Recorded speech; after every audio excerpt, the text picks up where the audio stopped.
شاہان یہودا عزیہ اور یوتام اور آخز اور حزقیہ اور شاہ اسرائیل یروبام بن یوآس کے ایام میں خداوند کا کلام ہوشیہ بن بیری پر نازل ہوا۔ جب خداوند نے شروع میں ہوشیہ کی معرفت کلام کیا تو اس کو فرمایا کہ جا، ایک بدکار بیوی اور بدکاری کی اولاد اپنے لیے لے، کیونکہ ملک نے خداوند کو چھوڑ کر بڑی بدکاری کی ہے۔ پس اس نے جا کر جمر بنت دبلائم کو لیا، وہ حاملہ ہوئی اور بیٹا پیدا ہوا، اور خداوند نے اس سے کہا اس کا نام یزرعیل رکھ، کیونکہ میں ان قریب ہی یاہو کے گھرانے سے یزرعیل کے خون کا بدلہ لوں گا اور اسرائیل کے گھرانے کی سلطنت کو تمام کروں گا، اور اسی وقت یزرعیل کی وادی میں اسرائیل کی کمان توڑوں گا۔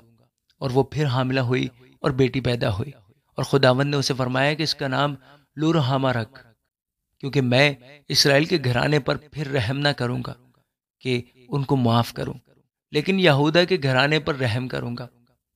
اور میں خداوند ان کا خدا ان کو رہائی دوں گا، اور ان کو کمان اور تلوار اور لڑائی اور گھوڑوں اور سواروں کے وسیلہ سے نہیں چھڑاؤں گا۔ اور لورحامہ کا دودھ چھڑانے کے بعد وہ پھر حاملہ ہوئی اور بیٹا پیدا ہوا، اور اس نے فرمایا کہ اس کا نام لو امی رکھ، کیونکہ تم میرے لوگ نہیں ہو اور میں تمہارا نہیں ہوں گا۔ تو بھی بنی اسرائیل دریا کی ریت کی مانند بے شمار و بے قیاس ہوں گے،